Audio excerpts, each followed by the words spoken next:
Bom, vamos para o nosso segundo horário. Nós tínhamos trabalhado no primeiro horário sobre biomas. Daí começamos biomas, trabalhamos até o slide 31, tá? Então vamos continuar.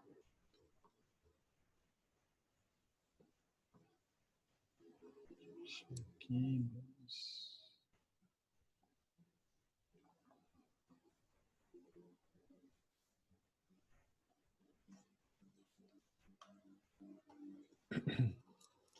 Então, no slide 31, era só um mapinha, né, mostrando onde que está a vegetação, né, com a taiga.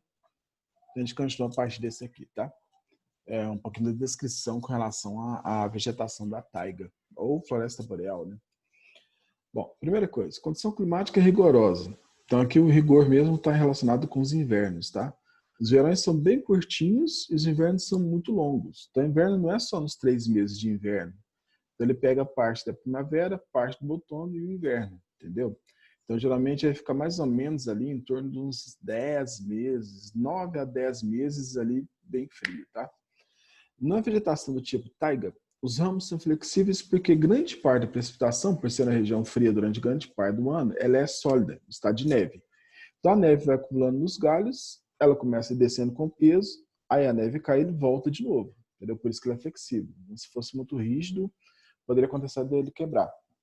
Folhinha seco foliada por conta da precipitação do tipo sólido, neve. Porque daí a neve passa pela folhinha e vai para o chão. Entendeu? Se fosse latifoliada, ele ia acumular e ia quebrar a folha. E é uma vegetação homogênea, composta principalmente ali, né, pelos eucaliptos, tá? Pelos pinheiros. Eu pensei uma coisa e falei outra. Pelos pinheiros, que lá eles chamam de vegetação de coníferas. O grande problema que nós temos hoje em relação à vegetação da taiga, tem mais um aqui. Em relação à vegetação da taiga hoje, está relacionado com a indústria de papel, celulose, construção civil, entendeu? Construção de casas, tem muita essa coisa na região da Europa e da Ásia, aquele extremo norte ali, de construção de casas de madeira, né? Então isso perdura já tem séculos, então eles usam muito para isso. Além disso, tem a indústria de papel e celulose.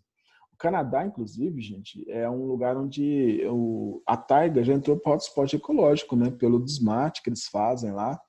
Então, hoje em dia, eles estão fazendo a silvicultura, né, que seria o plantio da árvore para poder fazer a colheita da madeira, né, para poder fazer uso dela. Por conta justamente dessa questão, né, de estar fazendo uso de um bioma que está levando ao fim dele, tá?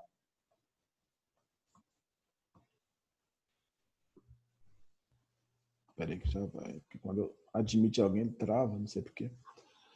Então, olha aqui, tá vendo? Essa aqui é uma floresta de taiga. Então, é pinheiro até acima do horizonte, né? Igual nós no Brasil, a gente tem pinheiro que eles ficam esparramados, mas não tem a floresta de pinheiros, a floresta de taiga. Ele não existe no hemisfério sul. Ele só existe no hemisfério norte. Então, ele vai abranger principalmente ali a região da Rússia e Canadá, que são os maiores, e pegando parte também da Finlândia em direção à Península Escandinávia, tá? Mas é muito pouco nessas áreas. Mas é Canadá e Rússia, onde tem a concentração dessa floresta gigante aí. Porque durante o verão, então, quando você olha assim, lembra do Brasil mesmo, né? Pinheirinho lá, tranquilo, só que durante o inverno é que a coisa se mostra mesmo. Então, a folhinha seco folheada é que deixa ele desse jeito aqui, ó, senão, né, tava todo encoberto, né? E aí nós, imitando a natureza, nós começamos a fazer as casas também assim, nessas áreas onde você tem a neve, né? Então ela tem um ângulo bem fechado, né? Na região de Blumenau a gente vê muitas dessas casas assim, imitando a folha seco folheada da vegetação da taiga, tá? Se ela fosse aberta, acumularia muito gelo e poderia trazer prejuízos econômicos aí, né, financeiros ali para o morador. Regiões temperadas. Então vamos para a segunda região. Então a parte da área polar e subpolar foi, tá? Região temperada tem a floresta temperada. Essa aqui, gente, é um tipo de floresta que ela é uma vegetação descida com as folhas caducas, né? Então ela perde as folhas aí durante as estações, tá? Ela é considerada a vegetação mais bonita do planeta, tá? Então é uma floresta muito bonita. Aqui nós temos a presença dela nos Estados Unidos, nessa mancha aqui, né, onde você tem o clima temperado continental e oceânico. O extremo norte da Europa também, clima temperado, principalmente o oceânico nessa parte aqui, né, e o continental já para cá, tá? Essa parte também da Ásia, pegando regiões da China, parte da Rússia. Na Austrália também tem umas lentes, ó, mas na região aqui sudoeste, e aqui a borda leste, né, do país. A Nova Zelândia inteira é a floresta temperada. Na América do Sul ela vai aparecer aqui no Chile, nesse ponto, né? E no Brasil a gente tem também uma manchinha dela, só que é uma floresta temperada diferente, que é a mata de araucária. Tá? A gente vai ver esse detalhe depois. Então, a característica desse tipo de vegetação. Primeira área que ela atua, né? Clima temperado, 4 estações bem definidas. Nós temos uma precipitação ali em torno de 1.500 milímetros distribuída durante o ano inteiro. Então, não é muita chuva, né? Mas são regiões mais frias, porque é uma área temperada. Lá vai aparecer as sequoias, que são as árvores consideradas pré-históricas, né? Que é, na verdade, só para falar que ela é antiga.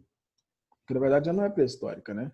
As sequoias, elas... Quando eu falo de pré-cambriano, por exemplo, né, de ser pré-histórica, eu estou falando de 3, 4 bilhões de anos. Elas são árvores seculares, né? Só para falar que elas são antigas, a gente fala que são árvores pré-históricas, né? Então elas são assim, bem altas mesmo, né? Hoje a média que a gente tem de vegetação, ela chega no máximo 90 metros. As sequoias ultrapassam 100 metros de altura. Essa vegetação ela tem pouca diversidade, tanto em fauna quanto em flora.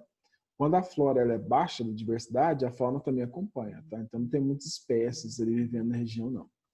É uma vegetação decídua com folhas caducas, tá? Quando eu falo da vegetação, decídua. Então, se ela é decídua, ela perde as folhas. Então, esse tipo de folha que cai durante o inverno, que cai por conta da seca, que cai por conta do frio, aí eu chamo a folha de caduca, beleza? Então, aí, essa aí é uma vegetação da floresta temperada. Tá vendo? Tanto que ela é bonita, tanto que ela é diferenciada. Então aqui, gente, antes dela perder as folhinhas dela, ela fica vermelha, amarela, alaranjada.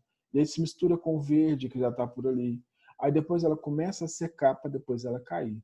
Então, imagina uma imagem de um drone de cima mostrando essa floresta temperada, né, de uma área bem longa. Fica tudo colorido, né? Então fica uma área muito bonita. Que é na Inglaterra, com floresta temperada também, né? Essa árvore aqui, por exemplo, ela está com a tonalidade mais avermelhada, tá vendo? Aí depois ela começa a cair as folhas. E essa aqui é a nossa floresta temperada, é a mata de araucária. Ela demora em torno de 30, 40 anos para chegar no porte adulto dela, né? Que ela pode chegar na média de 40 metros de altura. Ela não tem galhos ao longo do seu tronco, você vai observar aqui que vai ter só lá em cima, e lá em cima ela se abre e você tem a folhinha dela. E a folha dela é formada de folhas dentro de folhas, tá? A folha é diferente, tá? É madeira de lei.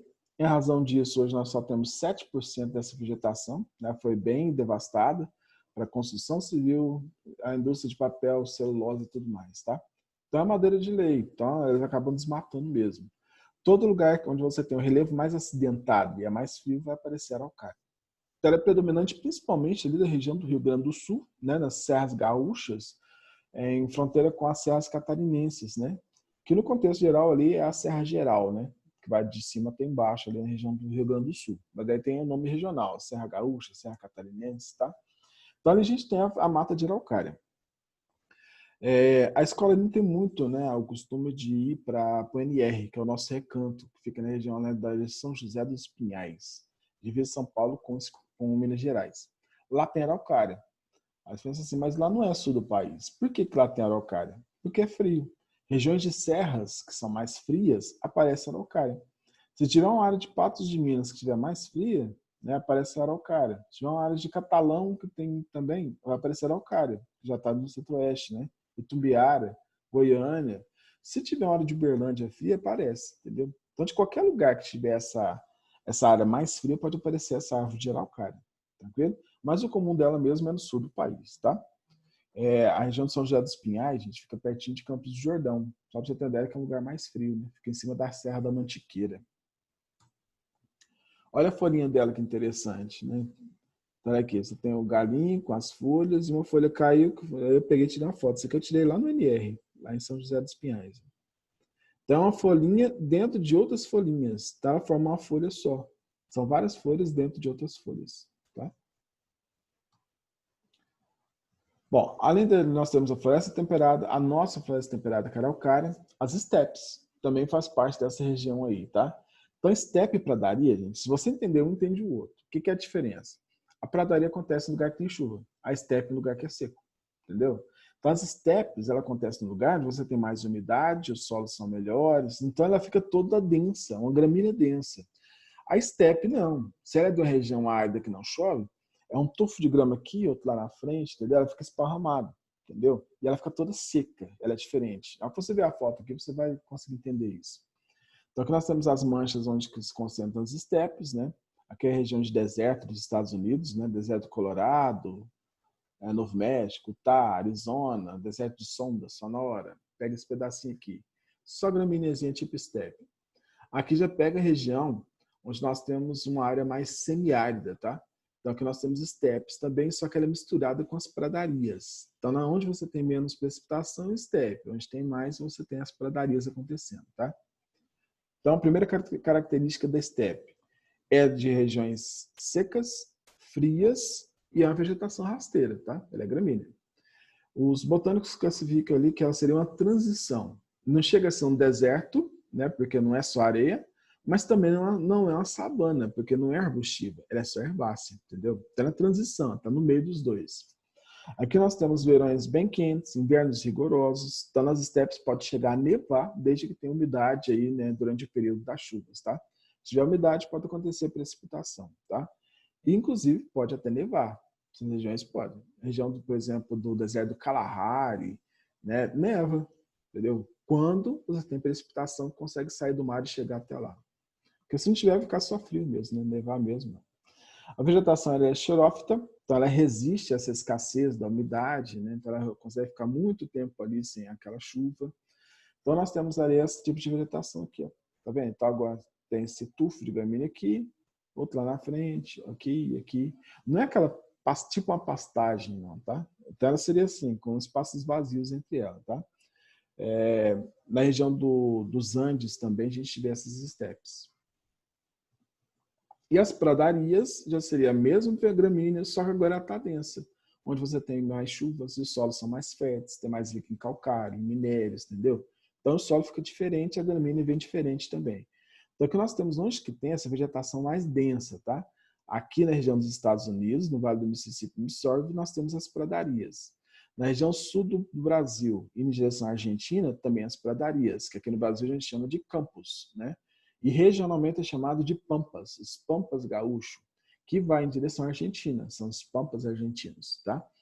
Essa parte central aqui, ó, Ucrânia e Rússia também tem, só que virou a celeiro agrícola da Europa, entendeu? Então aqui, ó, devastaram com tudo das pradarias e hoje em dia eles usam aquilo ali para poder fazer plantio, né, de produtos agrícolas temperados. Trigo, centeio, cevada, beterraba, batata, né? Tudo eles produzem, tá? Com isso, então, gente, aquela área foi bem destruída, né? Para cultivo. Mas não é só isso. Devido a ter pradarias, a ter um clima ali mais úmido, onde você tem derretimento das geleiras e a umidade desce toda para aquela parte plana onde estão as pradarias, lá se formou um solo que é hoje chamado de o solo mais fértil do mundo, tá? Ele chama de Chernozion. Chernozion ele fica na Ucrânia com a Rússia. Então, caracterização das pradarias é herbácea, tá vendo? Igual a da estepe. Apesar de geralmente em relevo suave e inclinado, geralmente na estepe ele é mais plano. Na pradaria ele é um pouquinho suave. Tem algumas colinas suaves, entendeu? Então não é aquela coisa acidentada, não. É suave. Na Rússia e na Ucrânia tem um solo fértil, que é o Chernozion. A gente viu isso em solos já. E ela acontece em áreas com clima mais úmido. Então vai acontecer nos Estados Unidos e na Europa também, tá? Aqui eles pegaram os maiores, tá, gente? As manchas, igual o Brasil tem, mas não entrou aqui, não. Então isso aqui é uma pradaria. Como que eu sei? Ela tá densa, ela tá toda unida, né? Você tá vendo aqui que é tipo uma pastagem mesmo. Aqui é no Brasil, com as pradarias. Lembra a diferença do outro com a estepe? Que tinha um tufinho de gramínea aqui, outro lá na frente, o resto era areia? Aqui o solo está todo encoberto com gramínea. Aqui é a vegetação de campos no Brasil, que é a nossa pradaria, né? Só que a gente tem um problema, né? É uma pastagem natural. Então nós colocamos o gado. Se Deus fez, Deus cuida. Então eu coloquei o gado lá e me lixei com aquilo ali, entendeu? Então aí começou um processo muito forte chamado de arenização. A arenização é o processo inicial de formação do deserto. Então, o primeiro deserto temperado do Brasil começou a se formar no sul do país por conta da pecuária nessa área de campos aí, tá? Então, a gente viu isso lá em clima, na região de Alegrete, né? Vocês devem ter lembrado aí em relação a isso. Região mediterrânea. Então, ó, já passando pelo polar subpolar, pelas regiões temperadas e agora as regiões mediterrâneas, tá? Então, vamos lá. A vegetação mediterrânea, ela predomina nessa região aqui, ó. Eu falei isso com vocês lá no clima, vou repetir de novo. Aqui é fácil guardar. Está na região do Mediterrâneo, a vegetação é mediterrânea e o clima é mediterrâneo, é tudo o mesmo nome, tá? Então a concentração dela é aqui, mas existe focos em outros pontos também. É o caso aqui que a gente tem da África do Sul, que tem na parte sul do país. Essa parte aqui, a sudoeste e sudeste da Austrália, vai aparecer também a vegetação mediterrânea. E ainda tem aqui, ó, na região já voltada para o Pacífico, nos Estados Unidos, tá?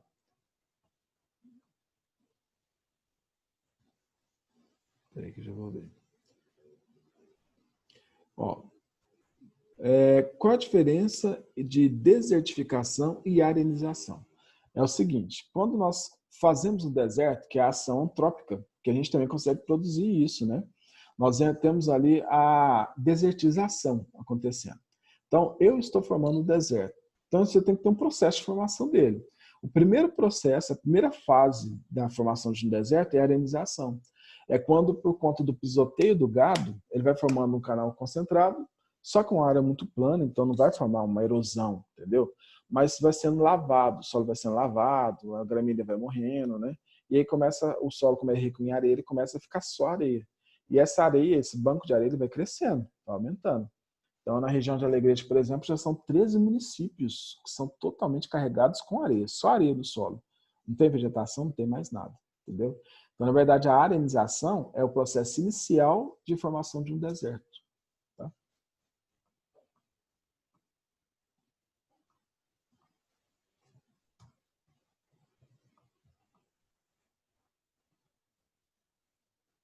Ah, tá bom, por nada.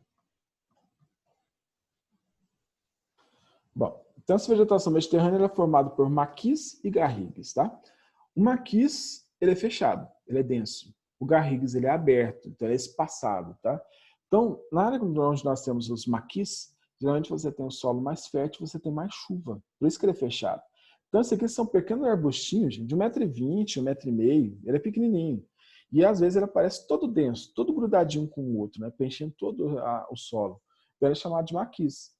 Nas regiões onde você tem mais aridez e os solos são mais arenosos, aí vai aparecer os garrigues. É um arbustinho aqui, outro lá na frente, outro lá, entendeu? Fica bem esparramado, tá? Essa é a diferença entre os dois. A vegetação mediterrânea hoje ela entrou, né, dentro da lista do hotspot ecológico, tá? Ela vai aparecer na região ali do sul da França, na Itália, na região da Grécia, que são áreas onde a cultura mediterrânea ela é forte, entendeu? A agricultura mediterrânea. Oliveiras, videiras, tamareiras, eles plantam muito, em forma daqueles terraceamento, né, aquelas escadinhas, tá?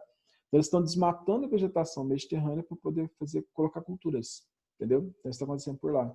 Com isso, a vegetação mediterrânea já está começando assim, a ficar tão escassa que ela está entrando para a lista das vegetações que ela podem desaparecer, entendeu? Bom, mais algumas esparramadas pelo mundo, né? Ela fica na região de clima mediterrâneo, então lembra que é o contrário do nosso, né? Então aí você guarda, tá? Clima mediterrâneo, nosso chove no verão, lá é seco no verão. Nosso é seco no inverno, lá chove no inverno, tá? Por que é seco no verão? Vamos lá no clima de novo, né? Lembra dos ventos Simum? Ele sai do Saara e vai em direção ao sul da Europa, que é uma região de massa seca, então faz o sul da Europa ficar seco também, tá? Vocês estão acompanhando aí, gente, a vinda, né, da nuvem Godzilla, né? O nome é de ficção científica, mas o pessoal apelidou ela de nuvem Godzilla. Todos os anos ela acontece, tá? São os ventos trazendo as areias da região do Saara em direção à floresta amazônica. Por isso que essa floresta sobrevive. Porque, por exemplo, na nossa região da floresta amazônica não tem fósforo, que é essencial para a planta. Mas da onde vem esse fósforo? Lá do Saara. Então ela transporta a areia junto com o fósforo e deposita na região da floresta, entendeu? Mantendo a vida na região da floresta. Isso é normal, todos os anos isso acontece, né? Só que esse ano ela está bem exagerada, né? Tanto que a visibilidade nessas áreas ali da floresta agora já está bem reduzida, tá? De tanta poeira que tem vindo da região ali do Saara, tá vendo? Aqui mostra a florestação mediterrânea, ó. Então são os maquis, tá vendo? Tá tudo bem denso, tudo verdinho, né? Com seus arbustinhos aqui. Mas a gente tem que lembrar, gente, que isso aqui é arbusto, isso aqui não é floresta, tá? Dá a sensação que é uma floresta, mas não é. E olha o garrigues. Os arbustinhos é desse tamanhozinho aqui, ó. Tá vendo? Então tem um arbustinho aqui, outro lá na frente, ó, tudo esparramado. Então aqui ele não está denso, garrigues. Se ele estiver denso, maquis. Entendeu? Regiões tropicais. Agora vamos entrar num aqui que já é mais para nós, né? Esse aqui, como é nosso, é mais fácil guardar, tá? Então, começando com as florestas tropicais. Floresta tropical significa que são as florestas entre Câncer e Capricórnio, os dois trópicos, tá? Então, ele está misturando aqui a floresta equatorial, que é a Amazônia, com a floresta tropical, né, que a gente conhece aqui, que seria a região da Mata Atlântica, tá? Aqui está misturando também a floresta tropical com a floresta equatorial, que no caso deles a floresta amazônica deles nós chamamos de floresta do Congo. Aqui é a floresta da Indonésia, que equivale à nossa floresta amazônica, e aqui são florestas tropicais também, que lembram muito, inclusive, a Mata Atlântica no Brasil, tá? Então, vamos lá. Primeira coisa, são de áreas quentes, muito quentes, por conta da insolação. O raio solar chega ali, né, com inclinação em torno de muito próximo a zero, né? Então chega bem perpendicular. 4 minutos. Tem uma precipitação elevada, por conta de você ter muita insolação, então tem muita evaporação, muita nuvem, chove bastante, né? Dentre as áreas equatoriais aqui, né, as áreas tropicais, aliás, é uma das que mais chove, tá? Em primeiro lugar é o clima de monções, mas depois vem esse clima equatorial das áreas da Amazônia aí. Maior biodiversidade do planeta, então se você pega 1 km² ali, você tem milhares de tipos de borboleta, de insetos, de animais selvagens, silvestres, né? De árvores, de cipós, de gramíneas, tem tudo quanto é tipo de vegetação e de animais. Então, a maior biodiversidade do planeta hoje está naquele pedacinho ali. Por isso, do medo dos botânicos, né? Esse desmatamento desenfreado do jeito que está acontecendo, de repente, uma erva, uma droga para a cura da AIDS pode estar por ali. E a gente desmatando, de repente, mata aquilo ali, acaba tudo sem a gente nem pesquisar. Sem saber que, de repente, poderia ter a cura para uma doença que afeta a gente desde da década de 80. Entendeu? É uma floresta bem heterogênea, então ela é bem diversificada, é perene, então ela não perde as suas folhas, né? Porque ela é uma área que chove muito, tem por que perder as folhas, né? É uma área que está sempre quente, não tem um período de seco, de frio, não tem por que perder as folhas também. E ela é latifoliada, que é com as folhinhas mais largas. Grandes problemas que a gente tem nessas áreas dessas florestas. Primeiro, os solos são lixiviados. Chove muito. Então, você tem que é retirado da parte química leve, né? Fósforo, potássio, né? Isso tudo foi sendo levado embora. E fica o solo pesado, que seria o alumínio e o ferro, que acaba prejudicando um pouco o solo, né? Então, os solos são lixiviados. Queimadas. A gente percebe que durante o período de inverno elas intensificam muito, né? Tanto, gente, também é uma questão de atualidade, né?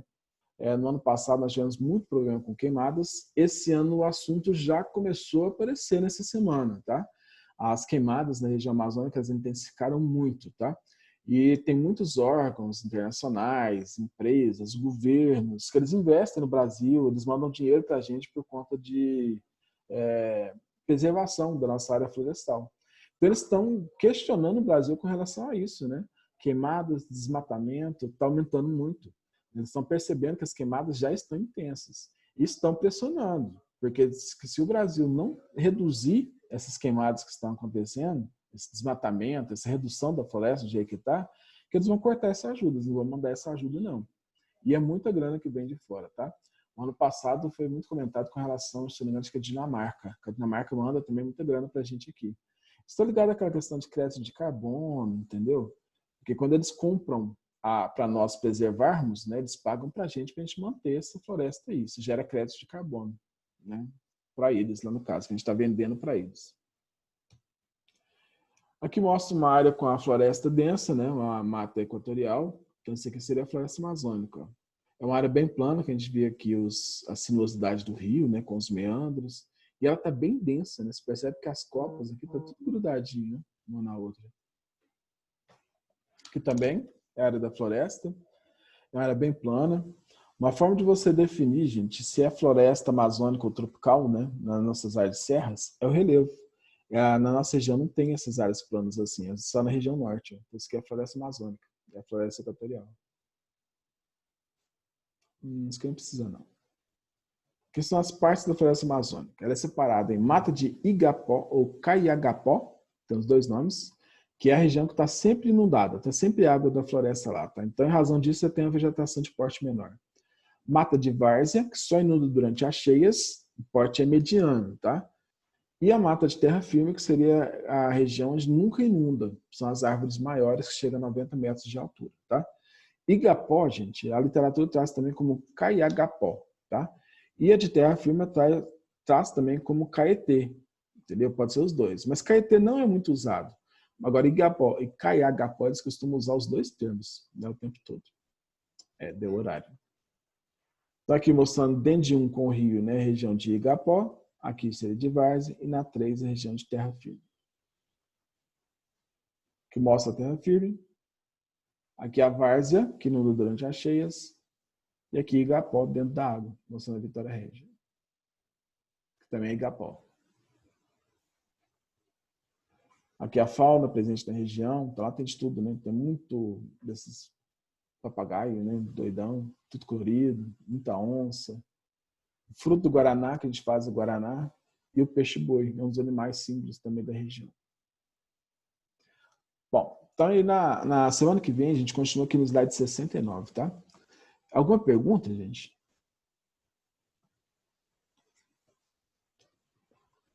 Mas tem toda hora que eu olho sua foto, eu dou a sensação que você tá ali na câmera ligada, tá assim, olhando a aula. Nenhuma pergunta não, gente? Tranquilo? Ah, então tá bom. Então até semana que vem. Um abração para vocês. Tchau.